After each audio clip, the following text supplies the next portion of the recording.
The Varixian Empire had conquered 42 star systems. They had destroyed civilizations far older than humanity. They had crushed species with technology that humans could not even imagine. And now, they had come to Earth. Commander Zorvax stood on the bridge of his flagship and looked at the blue planet below. His advisors had studied these creatures called humans for 50 years. They had watched their wars, their pollution, their endless fighting among themselves. The conclusion was simple. Humans were weak. Humans were divided. Humans would fall within days. 300 warships held position in Earth's orbit. It was more than enough. Zorvax had conquered planets with half this force. "Send the message," he ordered. The broadcast went out to every screen, every radio, every device on Earth. The message was clear. Surrender now. Resistance means death. You have 1 hour to respond. In Colorado, Daniel Mercer was drinking coffee when his phone rang. He was 62 years old, retired from the military for 5 years now. He had spent his career planning for wars that never came. He thought his fighting days were over. The voice on the phone belonged to General Harris. "Daniel, we need you. Get to the bunker, now." Daniel did not ask questions. He grabbed his coat and walked out the door. 20 minutes later, a helicopter landed in his backyard. On the other side of the country, Lisa Grant was in her laboratory when the alien broadcast appeared on every monitor. She was a neuroscientist who had spent the last 10 years studying something strange. All over the world, people were showing unusual brain activity, patterns that should not exist, signals that science could not explain. She had called it an anomaly. She had written papers about it. Nobody had listened. Now, as she watched the alien ships on her screen, she noticed something on her equipment. The brain activity readings were going crazy. Whatever was happening in human minds, it was accelerating. The hour passed. Earth's leaders tried to respond, but there was nothing to say. They had no weapons that could reach orbit. They had no ships that could fight. They had nothing. Zorvax did not wait for an answer. He gave the order, and the bombardment began. Military bases around the world vanished in fire. Washington, Moscow, Beijing, London. The aliens did not target cities yet. They wanted humanity to see its defenses die first. They wanted humanity to understand that hope was useless. Daniel arrived at the underground bunker beneath the Rocky Mountains. It was the most secure facility in the United States, built to survive nuclear war.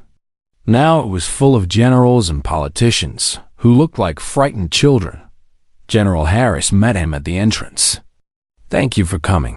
What can I do?" Daniel asked. "We cannot fight ships in orbit with tanks and planes." Harris looked at him with strange eyes. "There is something you need to see. Something we have kept secret for 50 years. He led Daniel through corridors and security checkpoints, deeper and deeper underground. Finally, they reached a room that Daniel had never known existed. Inside, a man in a white coat was waiting. He was old, maybe 70, with tired eyes that had seen too much. "Daniel," Harris said, "this is Dr. Kevin Park. He runs something called the Genesis Protocol." Kevin shook Daniel's hand. "I have read your work, General Mercer. You understand strategy better than anyone alive. That is why we need you. What is the Genesis Protocol?" Daniel asked. Kevin walked to a screen and pressed a button.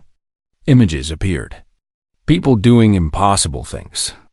A woman lifting a car with her mind. A man creating fire from nothing. A man creating fire from nothing. A child reading thoughts. "These are not tricks," Kevin said. "These are real. These are humans." Daniel stared at the screen. How is this possible? Millions of years ago, an ancient race traveled the galaxy. We call them the Precursors. They visited Earth and changed our ancestors. They planted something in human DNA, a gift, a potential. Most of it has stayed asleep, hidden inside us. But sometimes, in rare people, it wakes up. Kevin changed the image. It showed brain scans, the same patterns that Lisa had been studying. Throughout history, these people became legends, prophets, saints, wizards. We thought they were myths. They were not. They were the first awakened humans. Daniel felt his mind racing. And now? Now the gift is waking up. In every one. The alien attack has triggered something. Fear, anger, the will to survive. It is spreading faster than we ever predicted. Alarms began to sound. The bunker shook as something exploded far above. Harris checked his radio. They have started ground landings. Denver is under attack. Kevin grabbed Daniel's arm. We need time. Time to help people understand what is happening to them. Time to teach them to use what they have. Can you give us that time? Daniel looked at the old scientist, then at the general, then at the screen showing the impossible. I spent my whole career preparing for a war I thought would never come, he said. I never imagined it would be this war. He took a deep breath. Tell me everything. Tell me what humans can really do. And I will find a way to fight. Outside, the sky was full of alien ships. Cities were burning. Millions were running in terror. But in a bunker deep underground, a few people knew the truth. Humanity was not weak. Humanity was not helpless. Humanity had been sleeping for millions of years. And now, finally, it was starting to wake up. The war had just begun. But the Varixians had no idea what they had started. 2 weeks had passed since the invasion began. The Varixians controlled the skies. Their ground forces had taken every major city. Millions were dead. Millions more were hiding. But something was changing. In a destroyed hospital in Chicago. A young sergeant named Amy Torres was leading her squad through the ruins. They had been fighting for days without rest. They had lost half their people. They were almost out of ammunition. Contact! One of her soldiers shouted. Amy looked up and saw them. Varixian troops, 20 of them, coming through the smoke. Their armor was thick. Their weapons could cut through concrete. Her squad had 6 people and maybe 30 bullets between them. Fall back, she ordered. But there was nowhere to go. They were trapped. The Varixians raised their weapons. Amy felt something inside her chest. It was like heat, but deeper. Like a scream that had no sound. She had been feeling it for days, getting stronger each time she was in danger. This time, she did not push it down. She let it out. The blast came from her hands, from her eyes, from everywhere at once. A wave of pure force that hit the Varixian troops like a hammer. They flew backward, their armor cracking, their bodies broken. When it was over, Amy stood alone in the smoke, breathing hard. Her squad stared at her with wide eyes. Sergeant, one of them whispered. What did you do? Amy looked at her hands. They were shaking. I do not know, she said. In the bunker under the mountains. Lisa Grant had arrived 3 days ago. She had been brought by helicopter after the military found her research. Now, she worked beside Kevin Park, trying to understand what was happening to the human race. The readings are everywhere, she said, staring at her screens. Every continent, every country. People are waking up. Kevin nodded. He looked exhausted but also excited. It is happening faster than we thought. The fear, the anger, the desperation. It is like a key turning in a lock. Daniel Mercer entered the room. He had not slept in 2 days. He had been coordinating what was left of the military, trying to slow the Varixian advance. I need good news, he said. Lisa pointed at her screen. This is good news. Look at these numbers. 3 weeks ago, 1 in a million people showed psychic potential. Now it is 1 in 1,000. And it is still growing. Can they fight? Daniel asked. Can they actually hurt the aliens? Kevin pulled up a video. It showed Amy Torres and what she had done in Chicago. Similar videos were coming in from around the world. A man in Tokyo who had stopped a Varixen tank with his mind. A woman in Brazil who had healed wounded soldiers just by touching them. A teenager in London who could see through walls. They can fight, Kevin said, but they do not understand their power yet. They are scared. They do not know how to control it. Then teach them, Daniel said. Lisa shook her head. It is not that simple. We do not fully understand it ourselves. These abilities come from emotions, from instinct. Trying to control them too quickly could be dangerous. Daniel slammed his hand on the table. We do not have time for careful. The Varixens are winning. In another month, there will be no one left to save. The room was silent. Then Lisa spoke. There might be a way. If we can connect awakened people together, let them share their experiences, their feelings. They could learn from each other, support each other. How? Daniel asked. Telepaths, Kevin said.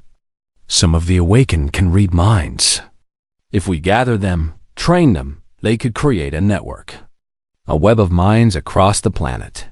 It was a crazy idea, but it was the only idea they had. Over the next 2 weeks, Daniel sent teams to find awakened humans and bring them to hidden locations around the world. It was dangerous work. The Varixens had started hunting people who showed powers, but slowly the network grew. Telepaths connected with other telepaths. They shared knowledge, skills, emotions. A man in Germany who had learned to control fire taught others through the mental link.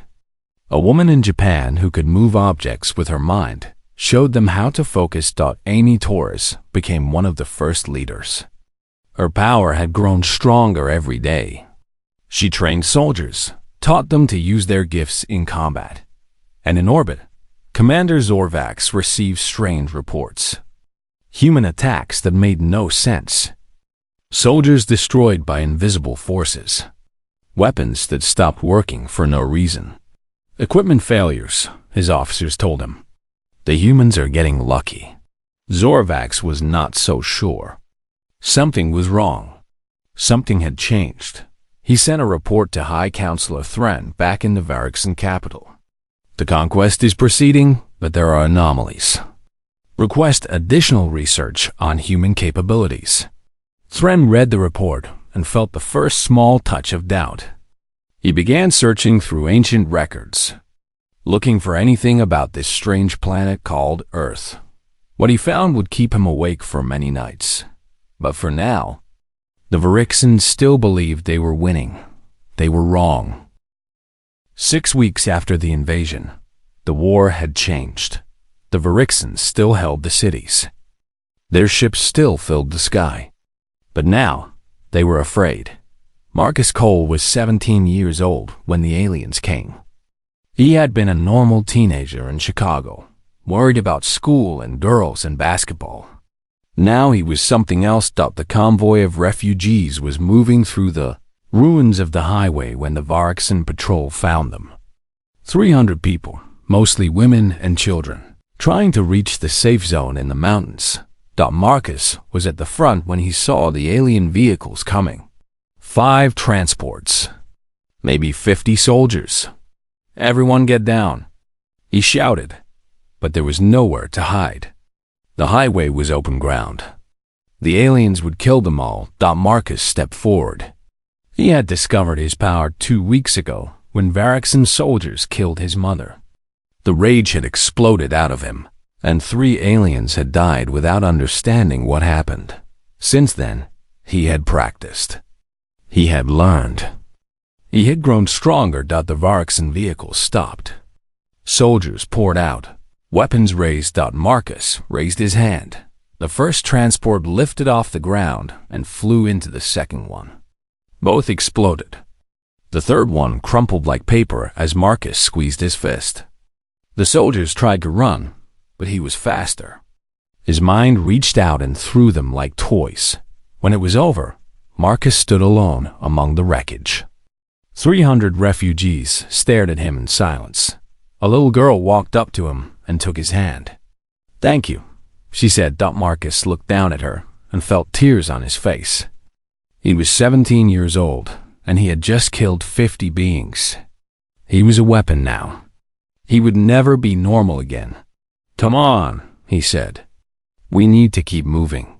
The story of Marcus Cole spread through the telepathic network within hours. He became a symbol.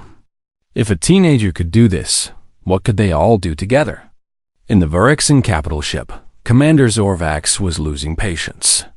He had requested reinforcements 3 times. Each time, his superiors had told him the same thing. "You have 300 ships. Use them."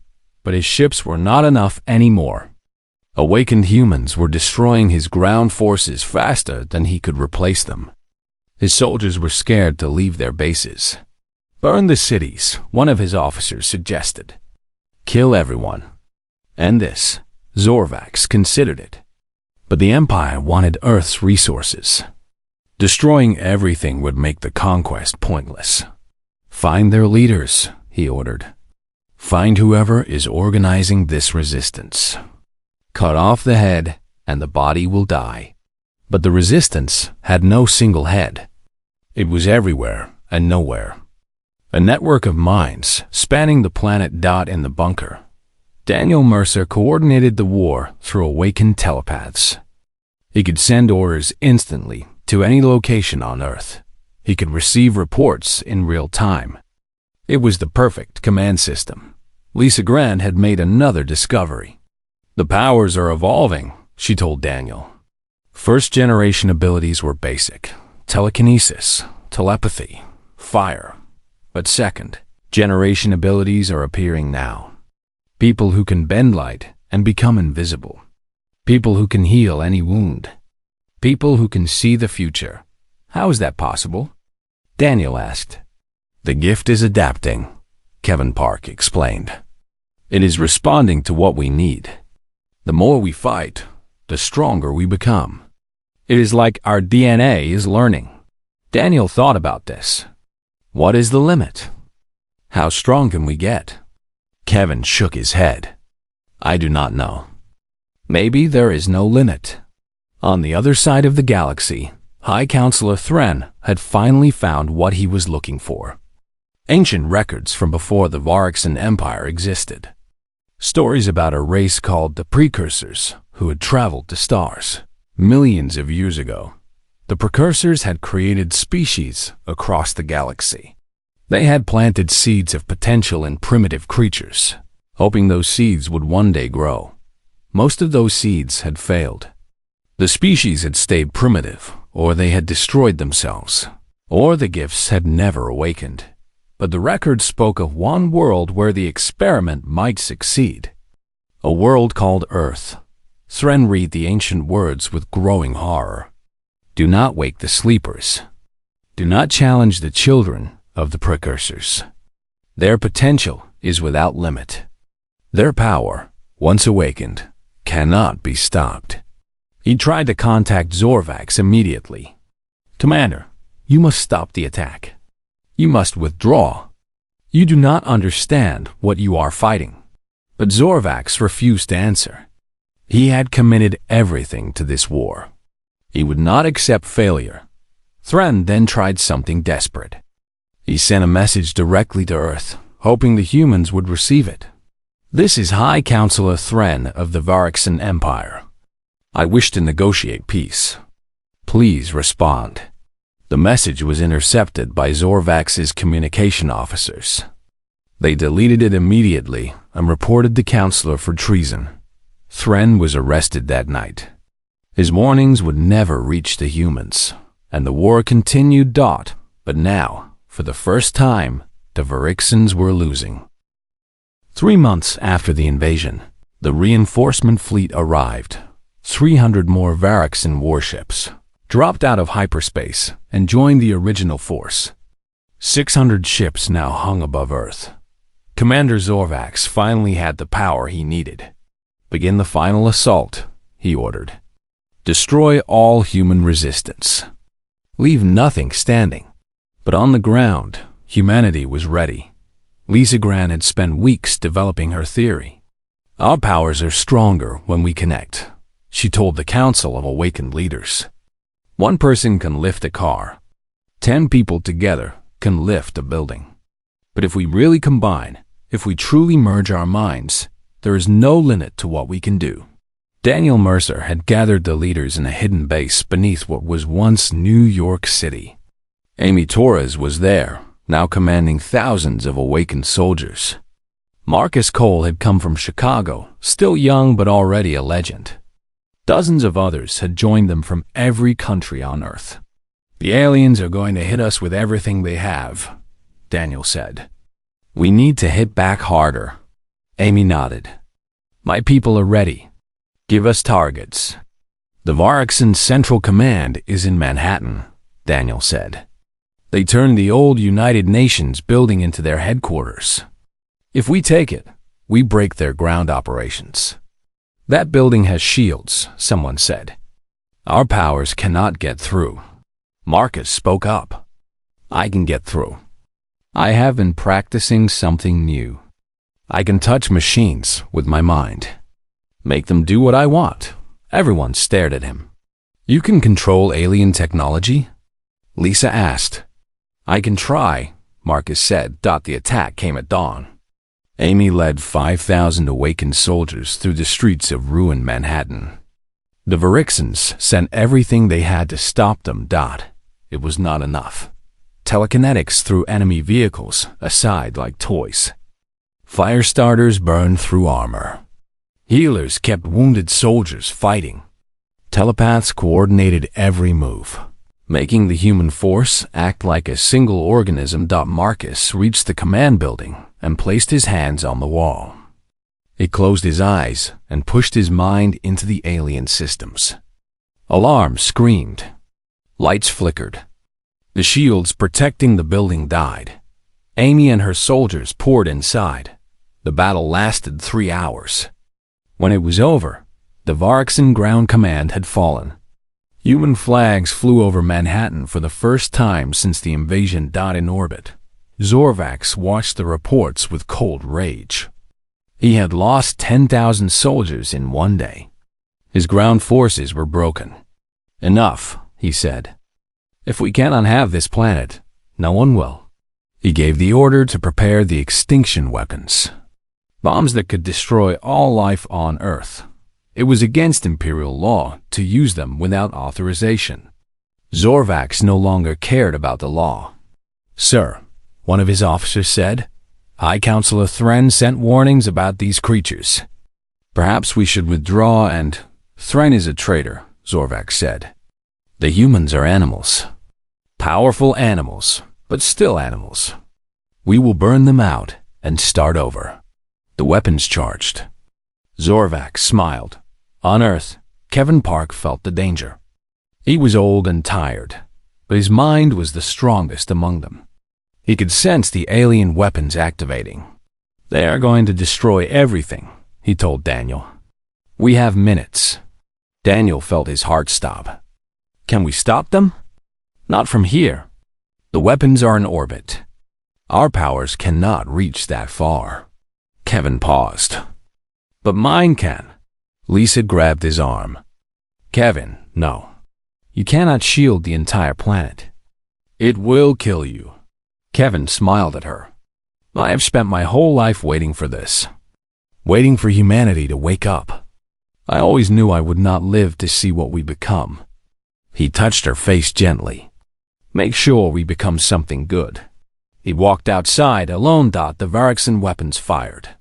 Beams of destruction fell toward Earth, enough energy to burn the atmosphere and boil the oceans. Kevin raised his hands. His mind expanded outward, upward, beyond anything a human had ever done. He created a shield around the entire planet. A barrier of pure psychic energy. The weapons hit the shield and stopped. For 30 seconds. Kevin Park held the fire of extinction away from Earth. He felt his body burning from the inside. his cells dying one by one. He did not stop. When the weapons finally ran out of power, Kevin fell. He was dead before he hit the ground. But the planet was safe. Amy found his body minutes later. She knelt beside him and closed his eyes.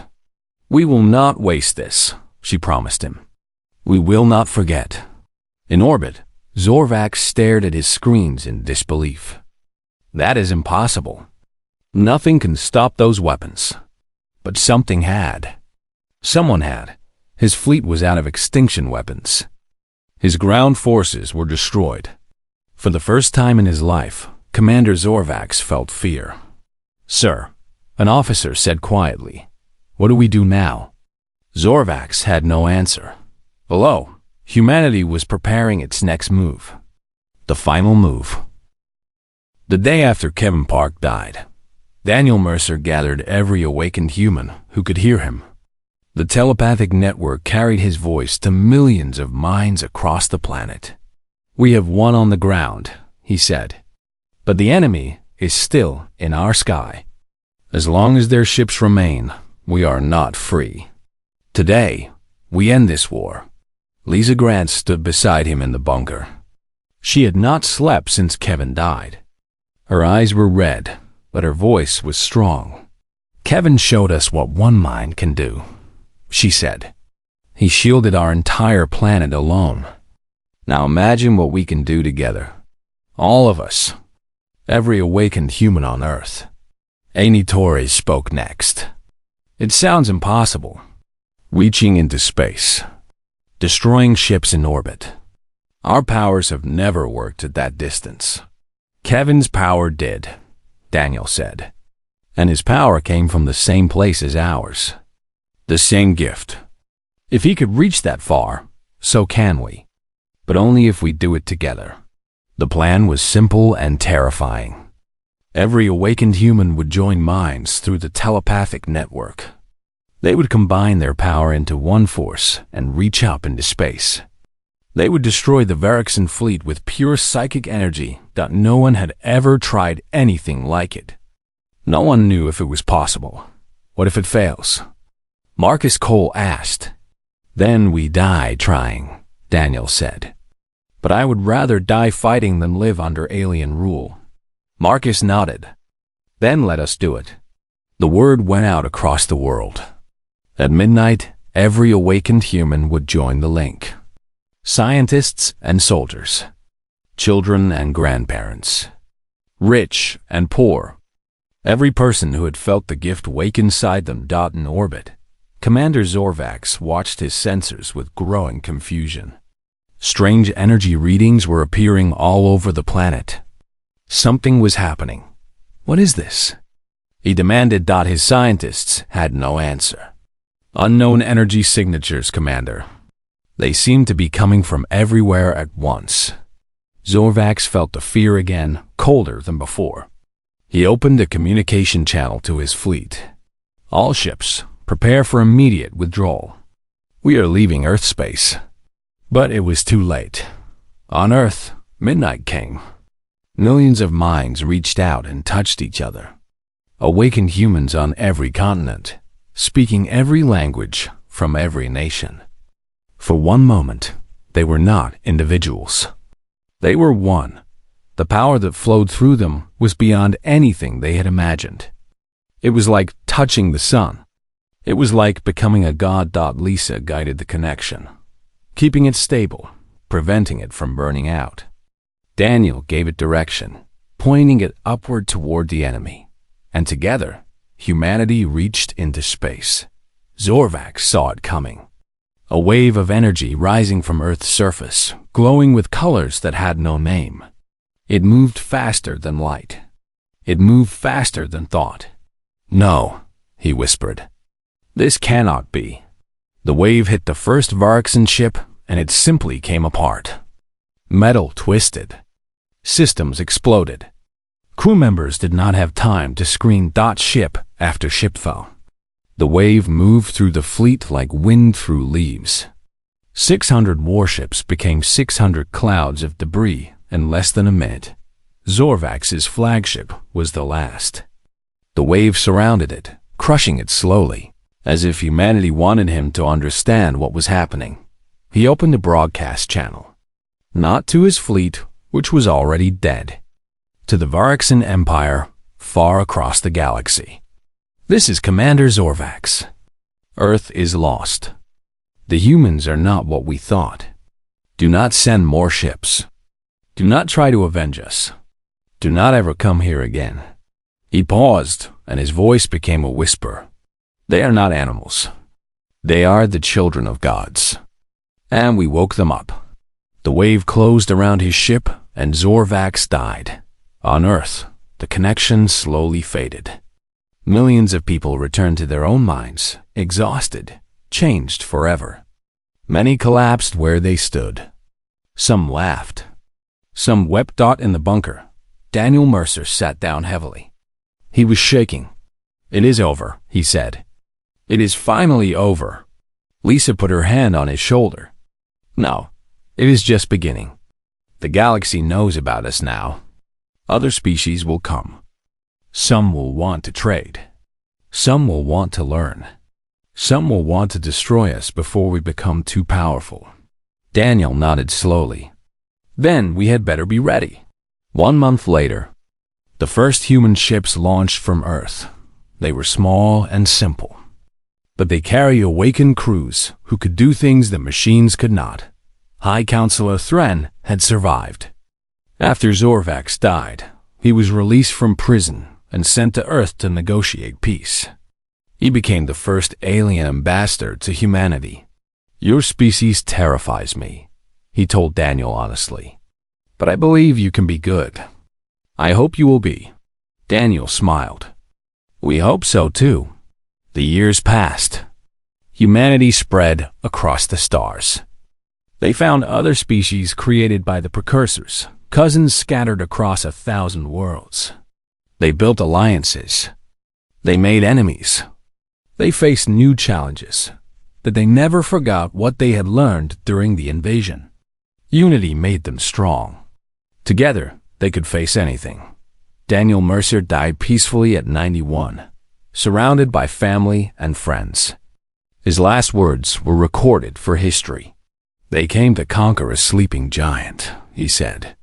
"Instead, they gave us the universe." And humanity, finally awake, reached out to claim it.